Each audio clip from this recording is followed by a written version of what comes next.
नमस्कार, आप देख रहे हैं न्यूज 18। मैं हूं आपके साथ मेनका चौधरी। शाम के 7 बज गए हैं। खबर दमदार में सबसे पहले खबर महाराजगंज से, जहां पर जमीन के विवाद में दो पक्ष आपस में भिड़ गए। दोनों पक्षों की ओर से करीब 20 से ज्यादा लड़कियां एक दूसरे से भिड़ गई। एक दूसरे पर जमकर ईंट और पत्थर से इन्होंने हमला किया, लाठी डंडे चले। मारपीट की पूरी घटना मोबाइल फोन में वहां मौजूद कुछ लोगों ने कैद किया है। ये तस्वीरें हम आपको दिखा रहे हैं। मारपीट का ये वीडियो अब वायरल भी हो रहा है।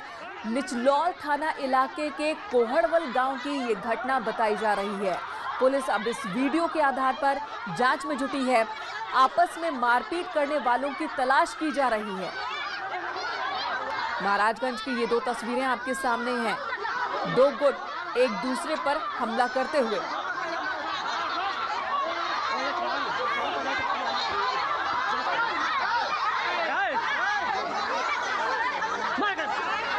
सिर्फ पुरुष ही नहीं बल्कि महिलाएं और बच्चे भी एक दूसरे पर हमला करते हुए आप देख सकते हैं इस वीडियो में। वीडियो सोशल मीडिया पर वायरल हो रहा है और इसके आधार पर अब पुलिस ने जांच शुरू कर दी है। उन लोगों की तलाश शुरू कर दी है जिन्होंने इस पूरे विवाद की शुरुआत की। एक दूसरे पर लाठी डंडों से हमला, लात घूंसों की बारिश महाराजगंज में देखने को मिली।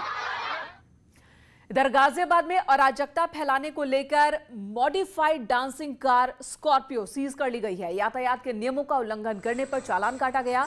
41,500 रुपए का चालान काटा गया है। थाना टीला मोड़ इलाके के हिंडन एयरपोर्ट रोड पर नियमों का उल्लंघन करने पर यह मामला सामने आया जब चालान काटा गया।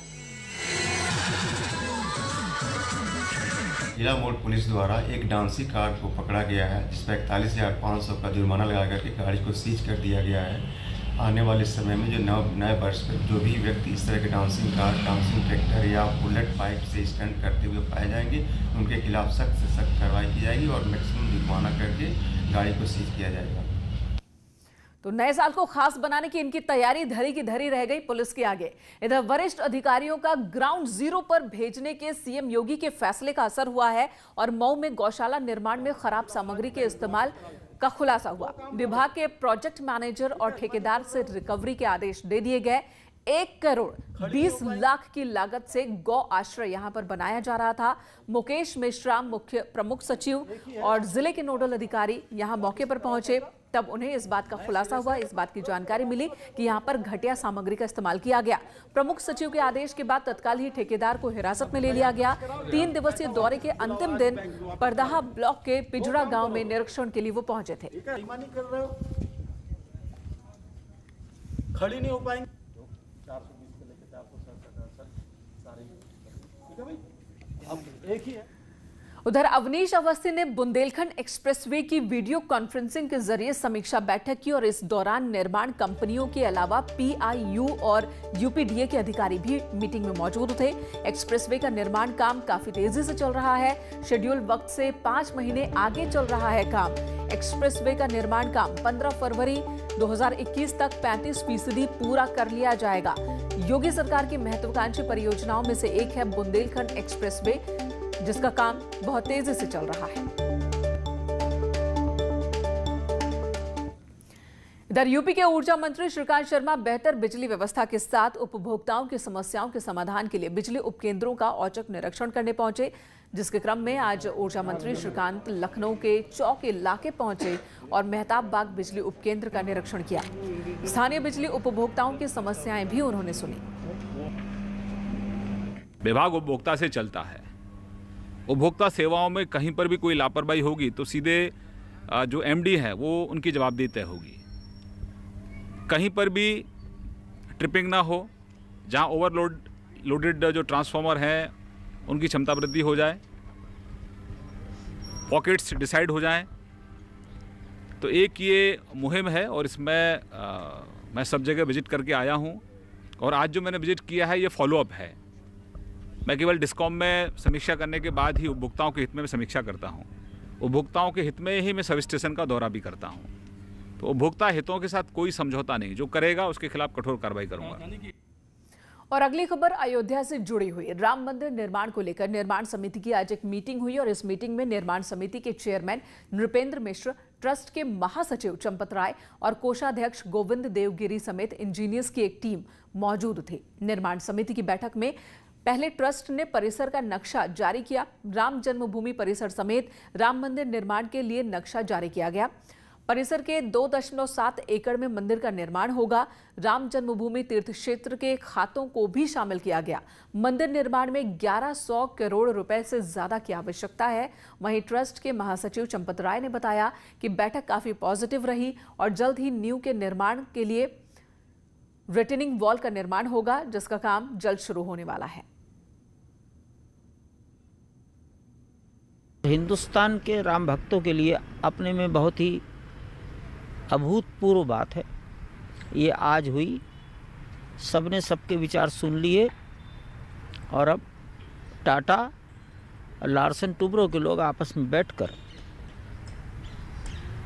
बहुत शीघ्र किसी एक कॉमन पॉइंट पर आ जाएंगे। कुछ बातें सबकी स्थिर हैं कि वहाँ एक पश्चिम दिशा में रिटेनिंग वॉल बननी है और वो 5-10 दिन में ही शुरू की जा सकती है। इस पर सब लोग सहमत हो गए हैं। और इसी बीच यूपी सरकार एक बड़ा फैसला लेने की तरफ आगे बढ़ रही है। यूपी के धार्मिक स्थलों के रजिस्ट्रेशन और संचालन के लिए योगी सरकार अध्यादेश लाने की तैयारी में है, जिसके तहत सभी धार्मिक स्थलों के लिए नियम कायदे तय किए जाएंगे। योगी सरकार की एक अहम बैठक चल रही है, जिसमें सीएम योगी आदित्यनाथ धार्मिक स्थल रजिस्ट्रेशन एंड रेगुलेशन अध्यादेश 2020 का प्रस्तुतिकरण देख रहे हैं। प्रेजेंटेशन के दौरान यूपी के तमाम धार्मिक स्थलों के संचालन और रख रखाव के लिए बनने वाली गाइडलाइंस पर भी बात होगी। धार्मिक गतिविधियों के सुचारू संचालन के लिए धर्मार्थ कार्य विभाग में निदेशालय का गठन किया जा रहा है। दरअसल सुप्रीम कोर्ट ने श्रद्धालुओं की सुविधा और धर्म स्थलों के रखरखाव की व्यवस्था के निर्देश दिए थे। योगी सरकार अध्यादेश लाने से पहले दूसरे राज्यों के कानूनों और प्रस्तावों का भी अध्ययन कर रही है।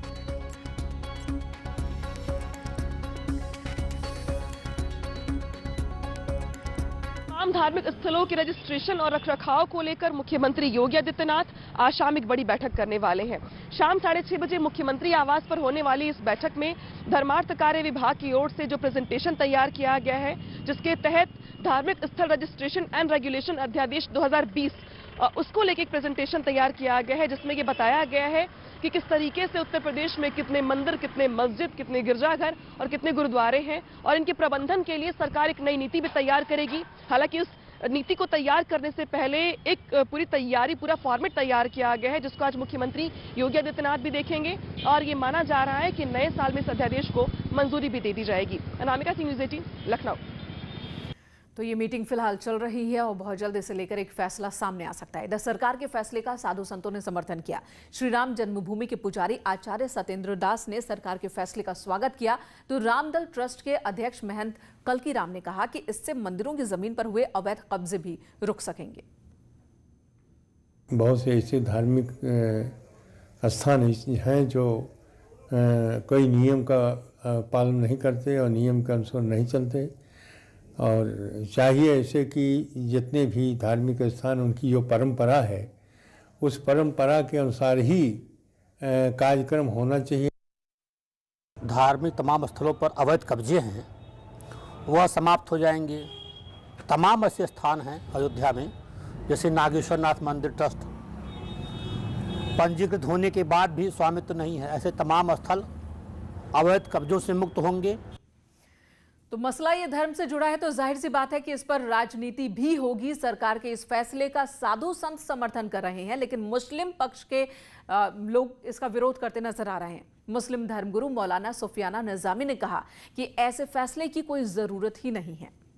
हमें लगता है कि एक सेकुलर मुल्क के अंदर सरकारों को मजहबी मामलात में दखल नहीं देना चाहिए, इसलिए कि जो मस्जिदें हैं वो ऑलरेडी सुन्नी सेंट्रल वक्फ बोर्ड के तहत चलती हैं और जो सेंट्रल वक्फ एक्ट है उसके तहत पहले से तमाम मसाजिद को कानूनी तौर पर सुन्नी सेंट्रल वक्फ बोर्ड के दायरे में लाया जा चुका है। और इधर सीएम योगी आदित्यनाथ ने आज डीबीटी के जरिए लोगों को नए साल का तोहफा दिया। 87 करोड़ का पहला डिजिटल ट्रांजैक्शन पूरा हुआ है। मुख्यमंत्री आवास योजना की पहली किश्त आज सीएम ने जारी की। 21,562 लोगों को नए साल का ये तोहफा मिला है। ग्रामीण इलाके के लोगों को बड़ी सौगात मिली है। योजना की पहली किश्त सीएम ने ट्रांसफर की और साथ ही इस योजना के लाभार्थियों में से 10 लोगों से उन्होंने आज बात भी की। सर जी, हमारे पास झोपड़पट्टी था, बहुत सरकार आए और चले गए, कोई हम सारों को ख्याल नहीं किया। हाँ। लेकिन आप जब से सरकार हो गए हैं तब से हमारा बहुत ख्याल किया। हाँ। और हमारे छत होने वाले हैं, हम छत में आराम से रहेंगे और बच्चों को पढ़ाएंगे लिखाएंगे। और सर जी, जब झोपड़पट्टी था तो हम लोग बहुत दिक्कत में रहते थे, भीगते थे। अब आप जो है देखिए आप लोग जब अच्छे लोगों को चुन के भेजेंगे तो अच्छा काम होगा, और ये अच्छा काम इसीलिए हो रहा है। द पीएम मोदी ने ईस्टर्न डेडिकेटेड फ्रेट कॉरिडोर का उद्घाटन किया और इस मौके पर पीएम ने कहा कि ये कॉरिडोर खेतों को सीधे बाजार से जोड़ेगा। प्रयागराज स्थित परिचालक नियंत्रक केंद्र और खुर्जा जंक्शन रेलवे स्टेशन का भी पीएम मोदी ने उद्घाटन किया। पीएम मोदी ने ईस्टर्न डेडिकेटेड फ्रेट कॉरिडोर का उद्घाटन किया। पीएम मोदी ने कानपुर देहात के न्यू भाऊपुर से बुलंदशहर के न्यू खुर्जा के बीच 351 किलोमीटर के कॉरिडोर का वर्चुअल लोकार्पण किया, जो बुलंदशहर, कानपुर और प्रयागराज के लोगों के लिए एक बड़ी सौगात है। इसके अलावा पीएम मोदी ने प्रयागराज में परिचालक नियंत्रण केंद्र और खुर्जा जंक्शन रेलवे स्टेशन का भी उद्घाटन किया।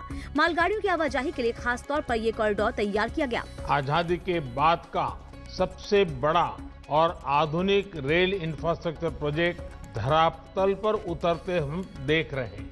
फ्रेट कॉरिडोर के शुरू होने से मालगाड़ियों का सुगमता से संचालन होगा, जिससे व्यापारियों को काफी लाभ होगा। बीते 6 सालों से भारत में आधुनिक कनेक्टिविटी के हर पहलू पर फोकस के साथ काम किया जा रहा है। हाईवे हो, रेलवे हो, एयरवे हो, वाटरवे हो या फिर हाईवे, आर्थिक रफ्तार के लिए जरूरी इन 5 पहियों को ताकत दी जा रही है।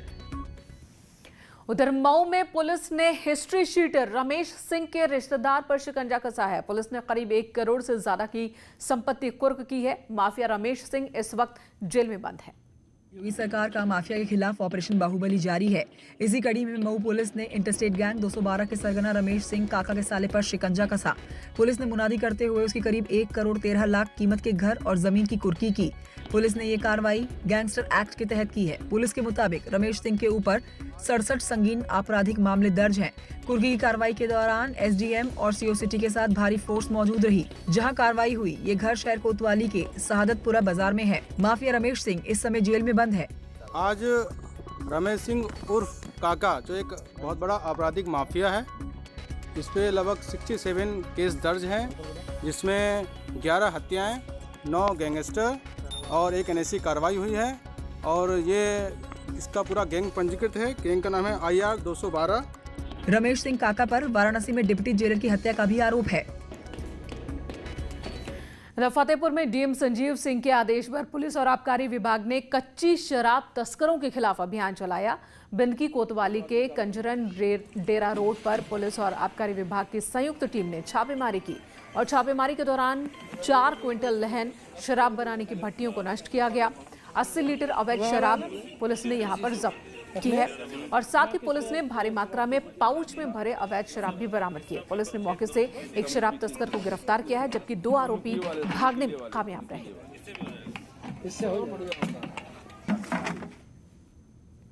इधर बस्ती के परसरामपुर थाना क्षेत्र में आबकारी और पुलिस की टीम ने यहां भी अभियान चलाया और अवैध जहरीली शराब के खिलाफ ये अभियान चलाया गया। भारी मात्रा में जहरीली शराब बरामद की गई। जहरीली शराब बनाने वाले 2 लोगों को पुलिस ने अरेस्ट भी किया है।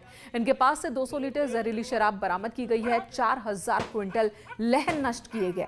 जिला आबकारी विभाग को परसरामपुर थाना इलाके में जहरीली शराब बनाने की जानकारी मिली थी, जिसके आधार पर ही यह कार्रवाई हुई। बरहपुर पांडे और खटकहिया से भारी मात्रा में शराब बरामद हुई और 2 अभियुक्त गिरफ्तार किए गए। लगभग इस आज के दबिश में 200 लीटर शराब और 4000 कुंटल लहन बरामद किया गया।